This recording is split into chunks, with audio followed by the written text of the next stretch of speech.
Canal del Congreso, el canal de la Unión, presenta.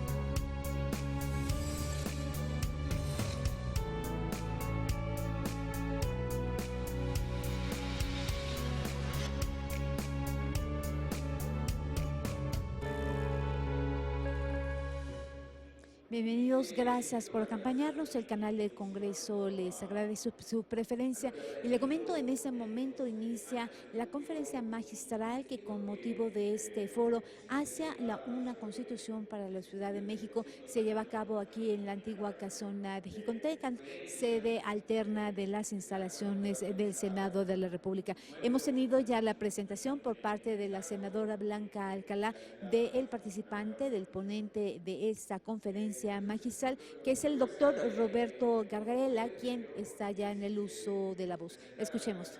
Sugerencias que derivo de este estudio de la historia constitucional, en todo caso filtradas por un modo de pensar la democracia comprometido con una idea de inclusión y debate. Y espero hacer unos 10 puntos relacionados con esas sugerencias y esa lectura crítica de la historia constitucional latinoamericana. Querría empezar citando a uno de los que fuera tal vez el primer comparatista latinoamericano, un gran constitucionalista que tuvo la región, que fue Juan Bautista Alberdi. Y él, desde sus primeros estudios sobre cómo pensar la Constitución, se hizo una pregunta que yo entiendo muy relevante y que es una pregunta que merece ser retomada cuando pensamos en una nueva Constitución, que yo la traduciría, no eran sus términos, pero eran casi sus términos. Una pregunta por cuál era el drama, cuál era la tragedia que la Constitución venía a remediar. La idea de que la Constitución no podía estar vinculada con cuestiones de corto plazo, cuestiones circunstanciales, sino como un modo de dedicar las energías jurídicas de la comunidad para utilizar esa fuerza también, digamos, desde el derecho para enfrentar esos grandes dramas. Él, en ese sentido, elogiaba lo que él llamaba el primer constitucionalismo latinoamericano, que muchos criticaban, diciendo, bueno, ese primer constitucionalismo tuvo una buena pregunta y diseñó medios apropiados para responder esa pregunta. La pregunta tenía que ver con cómo enfrentar el drama de una independencia que no podía consolidarse, un hecho que era real aquí en México o en Argentina o en Ecuador, digamos, en la mayoría de los países de la región. Si uno piensa, por ejemplo, en el constitucionalismo norteamericano, ese constitucionalismo en buena medida puede ser pensado y organizado a partir de una pregunta por este gran drama que James Madison identificó como el drama de las facciones.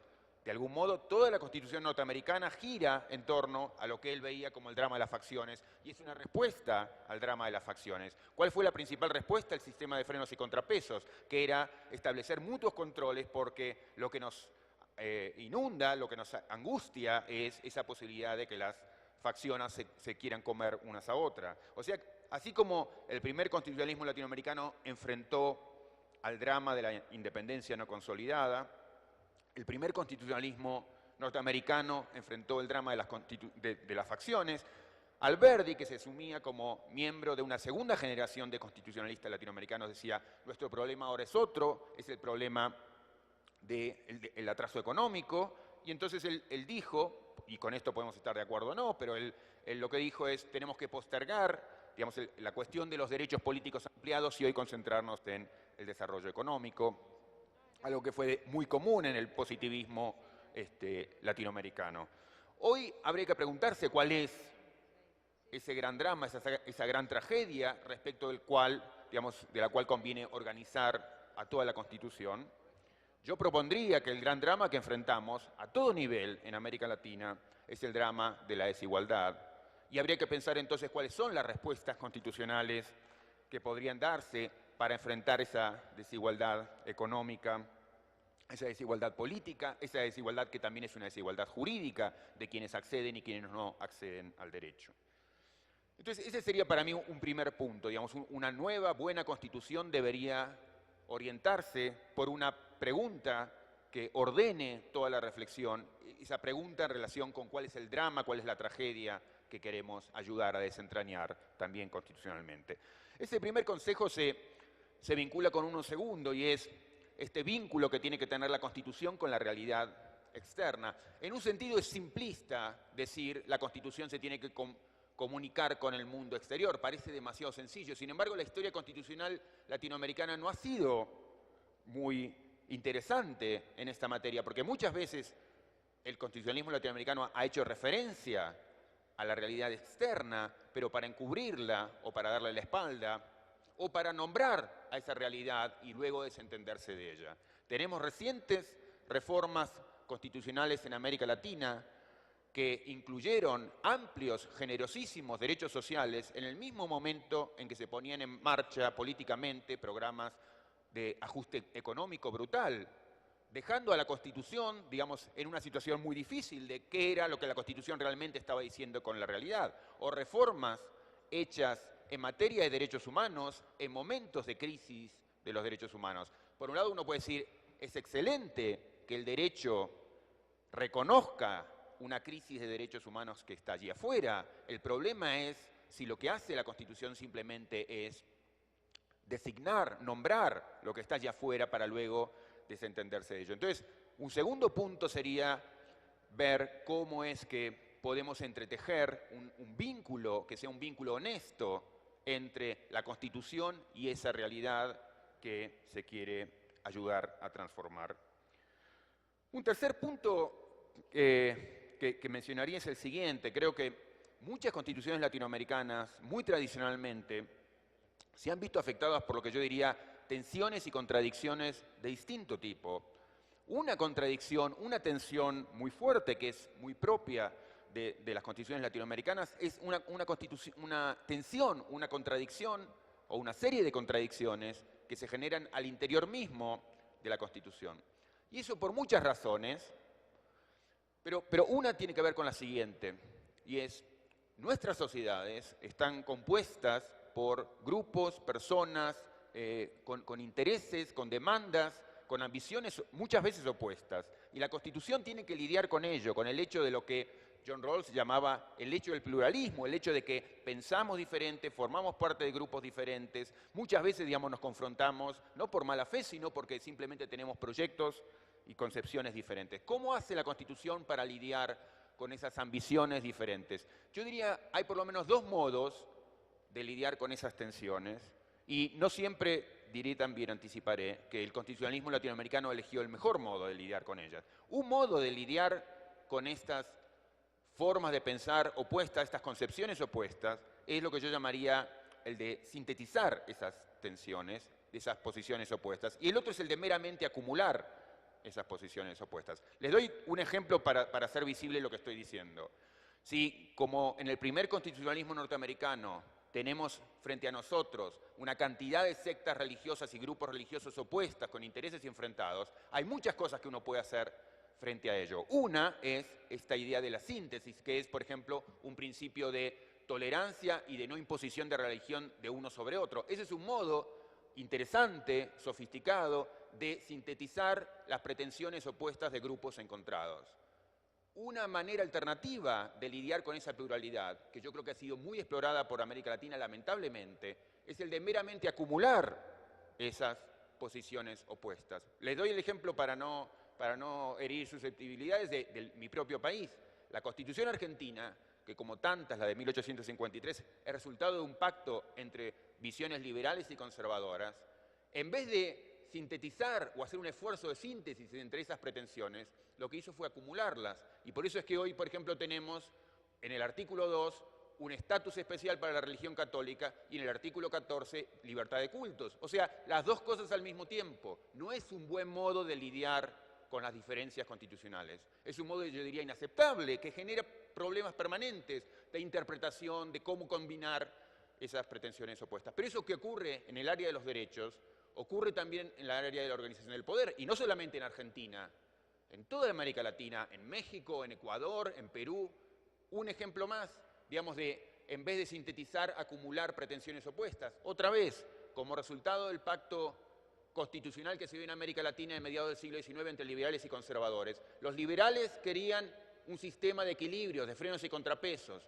Los conservadores querían un poder concentrado en el Ejecutivo. ¿Qué hicieron muchas de nuestras constituciones? Las dos cosas al mismo tiempo. En vez de sintetizar esas pretensiones opuestas, las dos cosas. Entonces tenemos un sistema de frenos y contrapesos con encima un Ejecutivo que desbalancea todo el sistema de equilibrios. O sea que es un mal modo de lidiar con las pretensiones opuestas. Ese defecto ha sido un efecto recurrente en el constitucionalismo latinoamericano. ¿Por qué? Por no querer, entre otras cosas, por no querer enfrentar los costos que implica sentarse a combinar con el que piensa distinto. Entonces, la manera de lidiar con las diferencias ha sido ponemos todo lo que quieran todos. No es el modo de lidiar con las diferencias. Es un modo inadecuado que genera promesas de inestabilidad e incerteza jurídica futura. Entonces, un tercer punto que mencionaría sería este, de frente a las pretensiones opuestas que va a haber siempre en una sociedad plural y diversa, lo que necesitamos es buscar síntesis y no acumular meramente las pretensiones de todos,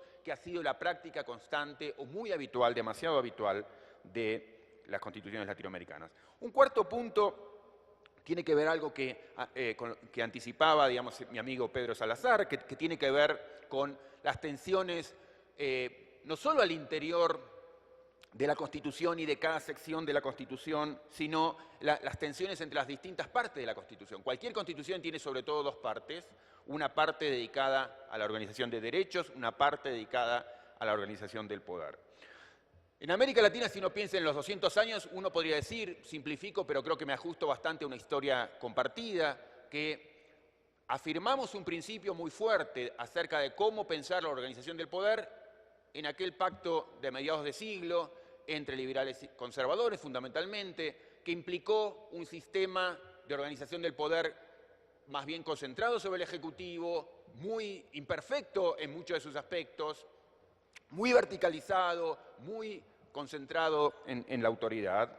Y tenemos una segunda marca de identidad relacionada con la otra parte de la Constitución que tiene que ver con los derechos, que de algún modo nace con la enormemente importante Constitución Mexicana de 1917. Ahí yo creo que están las dos almas de la Constitución latinoamericana que todavía hoy tenemos. Una organización del poder tributaria de ese modo de pensar verticalista, poco democrático, jerárquico, que era propio del siglo XIX, que venía con antecedentes en el siglo XVIII, y una segunda alma del constitucionalismo latinoamericano que tiene que ver con declaraciones de derecho cada vez más inclusivas, más democráticas, de aspiración más horizontal, si se quiere. Esas dos almas están vibrando con pulsiones opuestas. Esas dos almas no se llevan bien y lo peor de todo es que una de esas almas tiende a trabajar en contra de la otra. No puede ser que los latinoamericanos hayamos hecho el avance extraordinario que hemos hecho, una enseñanza al mundo que nació en buena medida en México, digamos, de cómo fortalecer nuestras constituciones en términos de organizar derechos, crear derechos, pensar derechos para todos los problemas importantes que tenemos. Pero no hemos sabido, a pesar de ese enorme regalo, esa enorme contribución que hemos hecho al constitucionalismo mundial, empezando por México, no hemos sabido modificar la parte de la organización del poder de modo acorde. Tenemos entonces hoy constituciones que, en lo que tiene que ver con la parte de los derechos, son constituciones del siglo XXI, son constituciones de avanzada, son constituciones generosas, son constituciones que tienen un alma justa y al mismo tiempo mantenemos lo que yo llamaría cerrada la puerta de la sala de máquinas de la Constitución.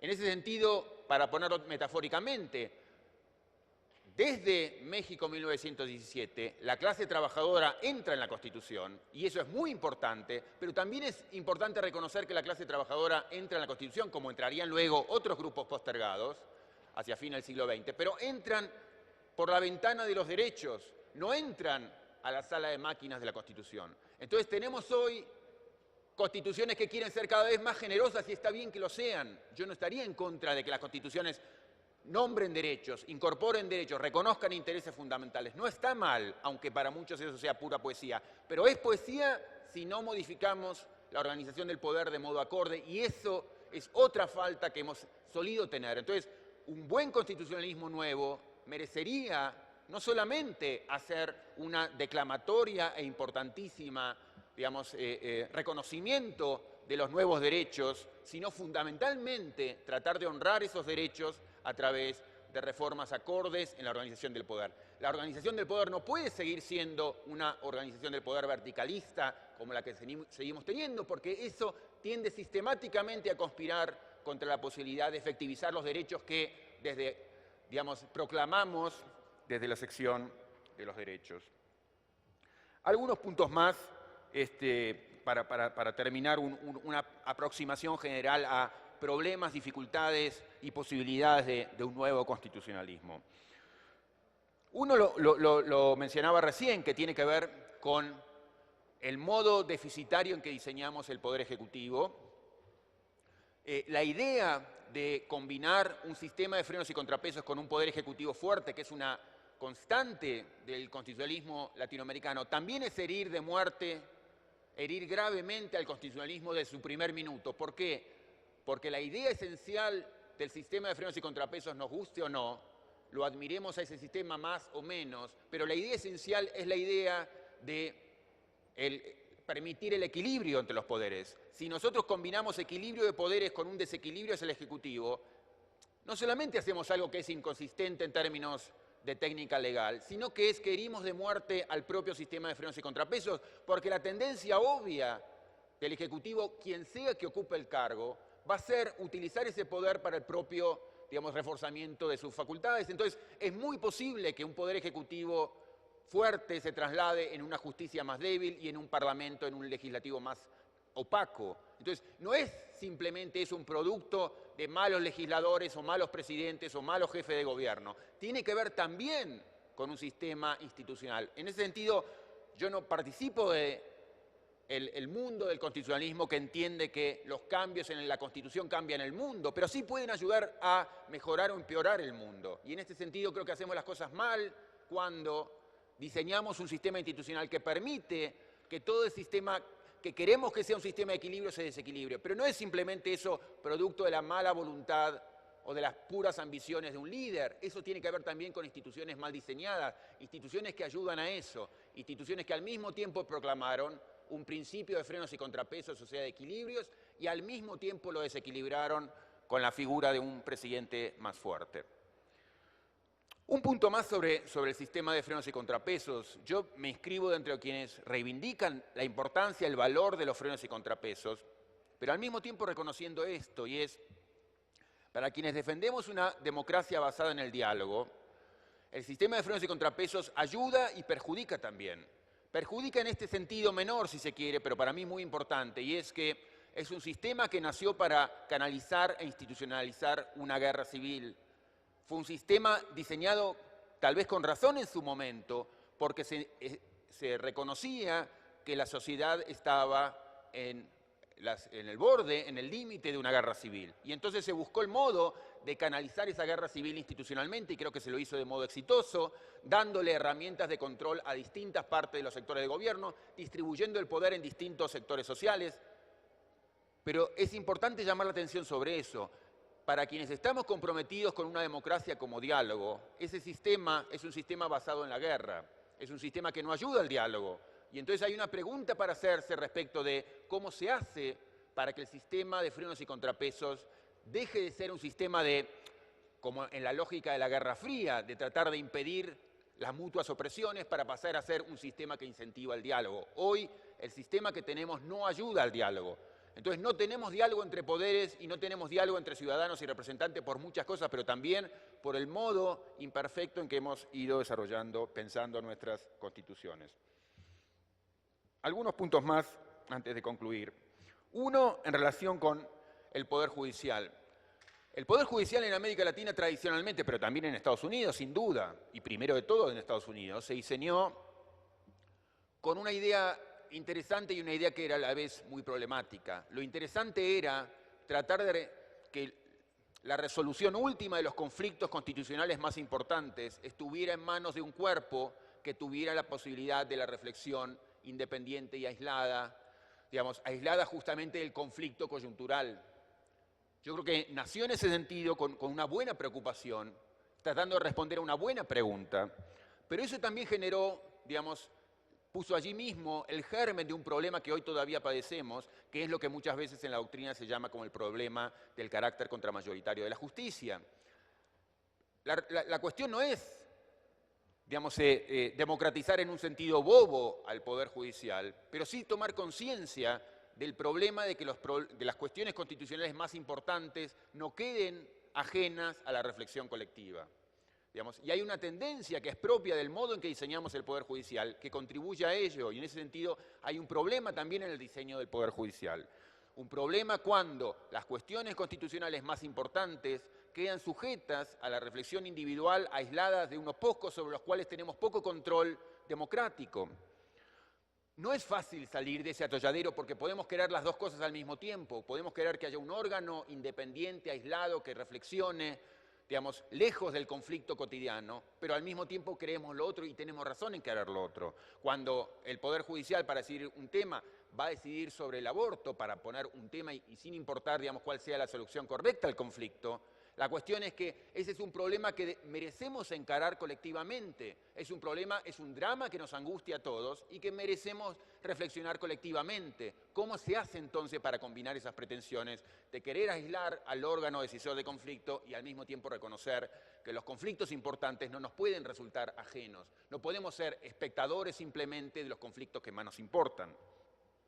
Hay cosas para pensar al respecto y la buena noticia es que algunos caminos se han explorado exitosamente aún en imperfectos sistemas latinoamericanos. Yo creo que países como Colombia, Costa Rica, etcétera, han poco a poco ido abriendo institucionalmente sus puertas para el acceso judicial de la ciudadanía. Al respecto, y lo digo como argentino, en un momento, digamos, pocos meses después que en Argentina se promoviera una, yo diría, absolutamente indeseable reforma bajo el nombre de la democratización de la justicia, uno se enojaba del modo de cómo los argentinos llevaban adelante esta reforma, o los gobernantes argentinos, porque tenemos buena materia en América Latina, caminos que se han explorado adecuadamente de cómo permitir el acceso, mayor acceso de los ciudadanos a la justicia, derrumbando formalidades, derrumbando costos, derrumbando paredes, digamos, que hoy impiden, que hacen imposible para muchos casos, para la ciudadanía,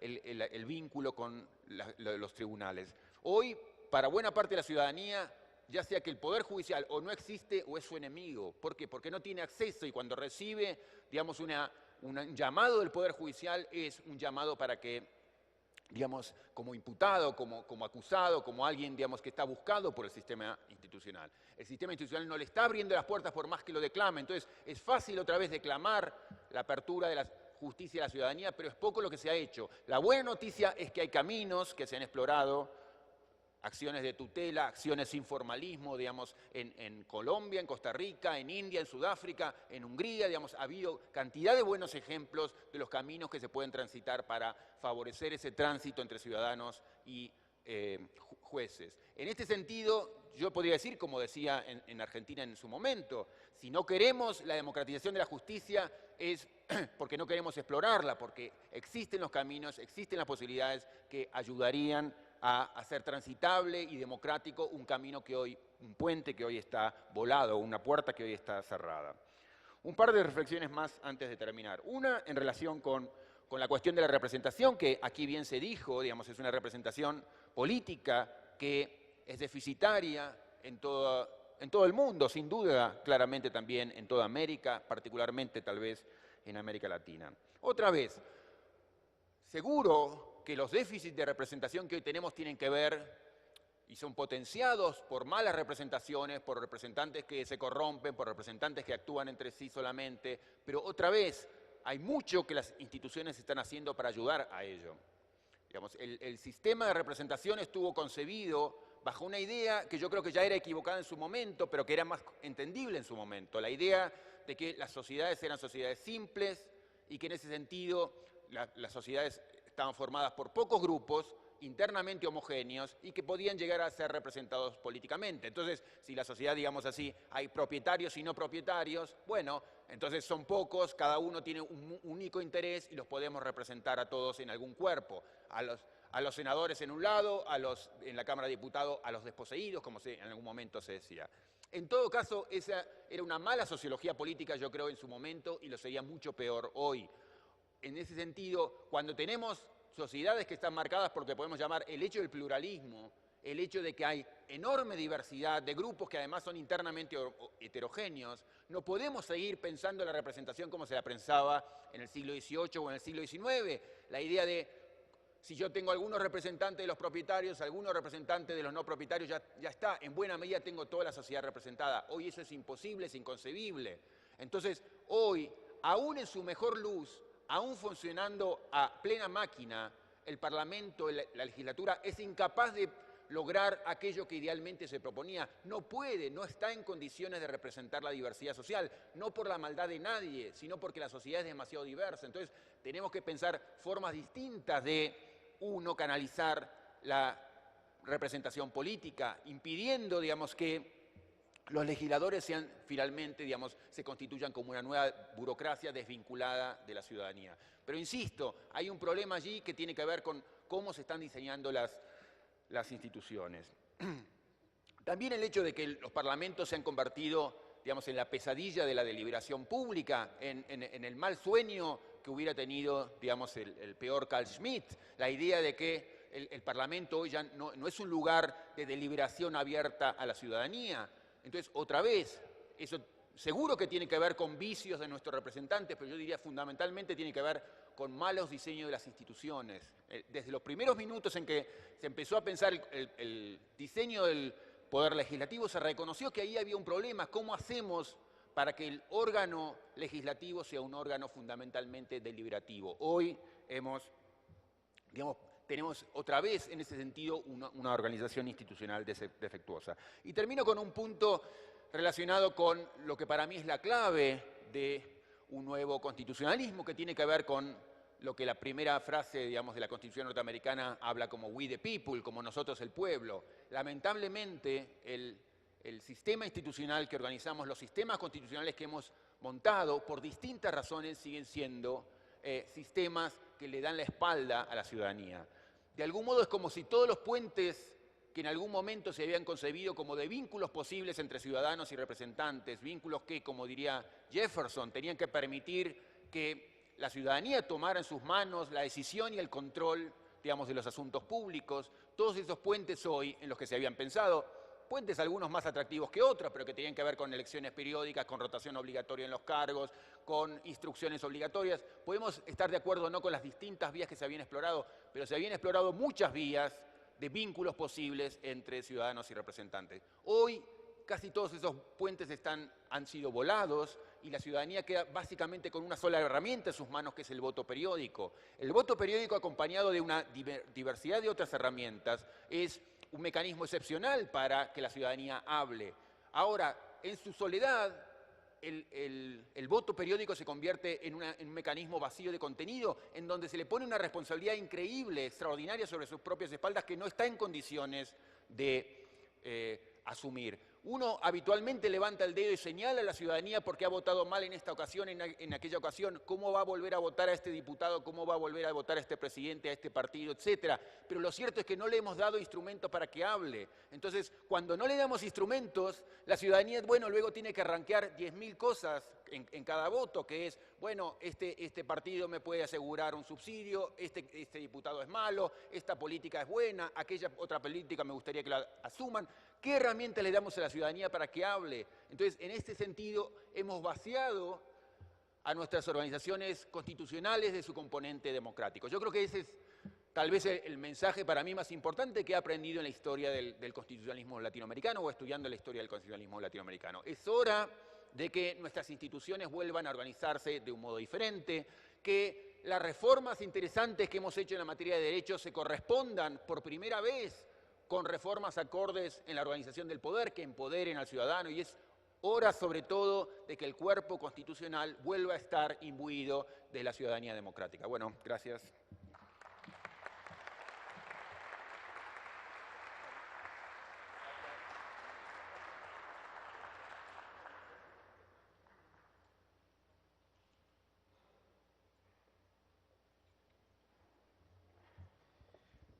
Gracias al doctor Roberto Gargarella. Bueno, con eso terminamos la conferencia magistral y vamos a pedirle al doctor Eduardo Castellanos que coordine la siguiente mesa. Muchas gracias a los ponentes por su paciencia. Muchas gracias, doctor Gargarella. Gracias, Pedro.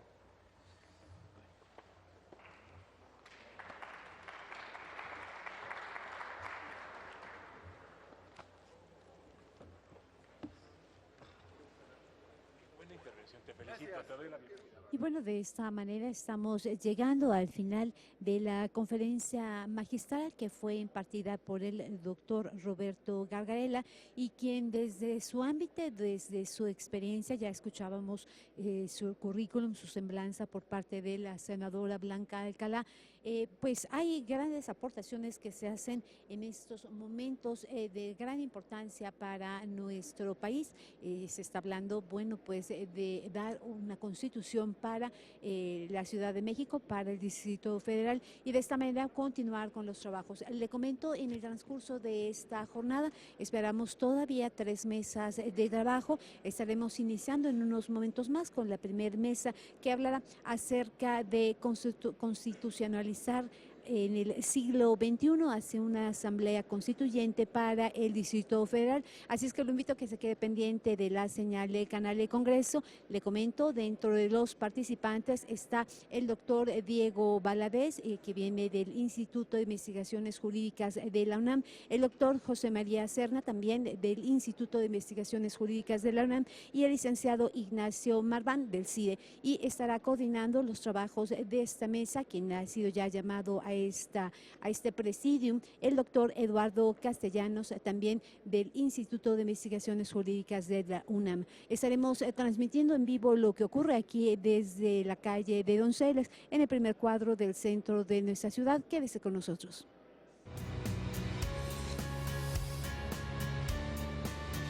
Canal del Congreso, el canal de la Unión, presentó.